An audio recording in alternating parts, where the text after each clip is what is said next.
Does unimaginable power call to you? Are you interested in understanding and drawing upon the fabric underneath reality and then using it to obliterate your enemies? Today, we are going over the magical classes and diving into what you need to know about playing Sorcerer, Warlock, and Wizard in Baldur's Gate 3. Let's jump into the Sorcerer class. So sorcerers are natural born spellcasters, which mean they can cast spells without the need for preparation or study. Their innate magic usually comes from either a draconic bloodline or just raw, uncontrollable magic. Charisma is a sorcerer's primary ability, and their saving throw proficiencies are Constitution and Charisma. As for multiclassing, this class pairs very well with other Charisma classes, such as the Paladin or Warlock, coining the term Sorcerer, which is essentially an amped up paladin with additional magical benefits from the sorcerer class.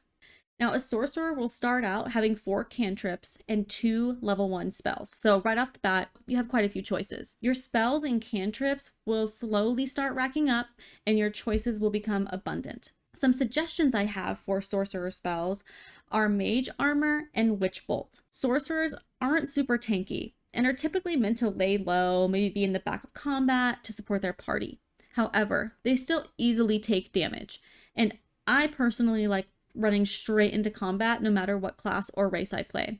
For those reasons, I really like Mage Armor. It's super helpful in providing you a boost in your AC. Now, Witch Bolt. This is a great spell for longer casting ranges, and you can deal additional lightning damage each turn by activating it as your action. So you don't have to re-roll, you don't have to recast, it's just there available for you, ready to go. Now, one cool thing about playing a sorcerer is a resource called sorcery points. Sorcery points basically beef up those spells, which BG3 calls metamagic. There are 7 metamagics that you can choose from to spend your sorcery points on. Besides metamagics, sorcery points can also be used to regain your used spell slots through a bonus action. You can spend 2 sorcery points to regain a level 1 spell slot, and you regain your sorcery points by taking a long rest. Next up, we have the Warlock. Warlocks get their power from making a pact with an otherworldly patron. Deriving power from an entity can often be seen as a shortcut, as the power gained is not learned or inherited, but often given to further some otherworldly creature's plans. The Warlock's primary ability is Charisma, and their saving throw proficiencies are Wisdom and Charisma. Just like the Sorcerer, when we're thinking about multiclassing, the Warlock is Charisma-based, and it pairs well with other Charisma-based classes, such as the Paladin and Sorcerer. This class will start out with 2 cantrips and 1 level 1 spell slot, so definitely less than a Sorcerer. It should be noted, though, that only for a Warlock, spell slots can be recharged on a short rest instead of a long rest, making the Warlock's limited spell slots more tolerable. Some good spells, at least to start out with, would be Armor of Agathys and Hellish Rebuke. Armor of Agathys provides 5 temp HP and deals 5 cold damage to any creature that hits you with a melee attack. Hellish Rebuke uses your reaction to surround your attacker in hellish flames. The Warlock's unique feature in this game is that they get Eldritch Blast, which is arguably one of the most powerful cantrips in the game. Eldritch Blast can also be further modified by invocations. Now, invocations are certain magical options or fragments of power that can be applied to augment or alter how a spell or cantrip functions. Some examples of this are Agonizing Blast. This adds your charisma modifier to the damage that Eldritch Blast deals, furthering its lethality. Another is Minions of Chaos, which allows a Warlock to conjure an elemental. Last, but certainly not least, we have the Wizard. Wizards get their powers from copious amounts of studying ancient texts and spellbooks.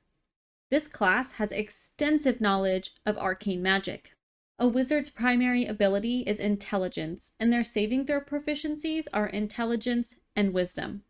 Sadly, there are no other intelligence-based classes in BG3, meaning multi-classing is not as easy for them, but given the right choices in character creation, can still be very viable. As a wizard, you will start out with 3 cantrips and 2 level 1 spells, but will slowly work your way up to a plethora of cantrips and spell options. My first spell suggestion for wizard is Magic Missile. This is a really strong spell. It shoots 3 magical darts that will always hit their target.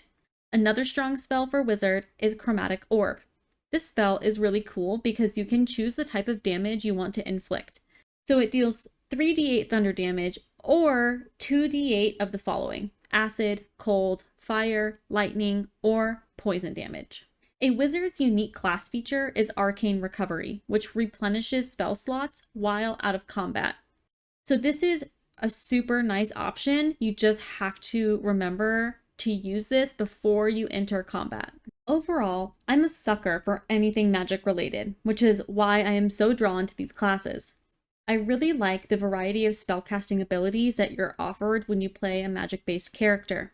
Being able to cast magic from a distance, such as Firebolt, or up close like Shocking Grasp, makes for really fun combat. Not only do you have the ability to do damage to your enemies, but you can hold or trap people where they are, provide health to your teammates, and even enhance your own abilities. One thing that I don't really like about playing these classes is how little HP and armor they have. They aren't tanky at all.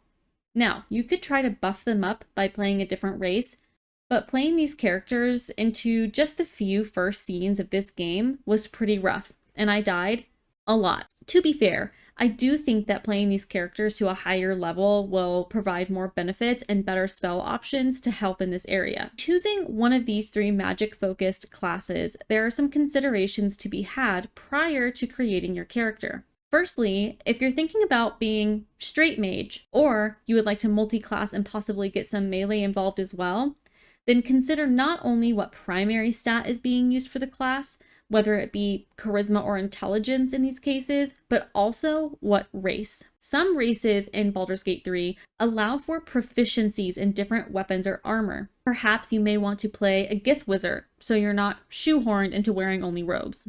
Secondly, if you're less of a metagamer and want to focus more on class fantasy, then it will matter the way your character obtains magical power. Is it innate?